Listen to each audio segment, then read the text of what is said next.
বিশেষ করে যারা আলেম ওলেমা, ইভেন জামাতে ইসলাম হিন্দুদের গায়ে কোনোদিন হাত দেয়নি।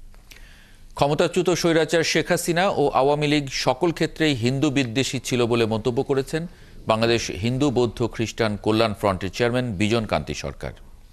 বিকেলে ভারতীয় গণমাধ্যম এবং দেশটির রাজনৈতিক নেতাদের সম্প্রীতি বিনষ্টের অপচেষ্টার বিরুদ্ধে আয়োজিত সংবাদ সম্মেলনে তিনি বলেন, ফ্যাসিস্ট আওয়ামী লীগ আমলে দেশে কোনো ধর্মের মানুষই নিরাপদ ছিল না। আওয়ামী লীগের নেতারা ভারতে পালিয়ে গিয়ে দেশটির গণমাধ্যমে অর্থ দিয়ে নানা রকম অপপ্রচার চালাচ্ছে দাবি করেন তিনি। অতীতে ভারতের সাথে বাংলাদেশের নয় বরং আওয়ামী লীগের সম্পর্ক ছিল।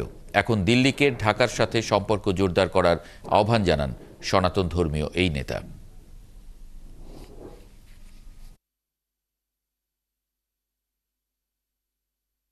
প্রকৃতপক্ষে আওয়ামী লীগ একটি হিন্দু বিদ্বেষী দল।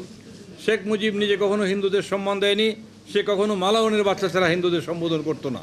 বাংলাদেশে যখনই আওয়ামী লীগ ক্ষমতায় আসে তখনই হিন্দু বৌদ্ধ খ্রিস্টান নাগরিকগণ বিপদে পতিত হয়। বাংলাদেশে যত মন্দির পুরানো হয়েছে তার 100 ভাগ পুড়িয়েছে আওয়ামী সন্ত্রাসীরা।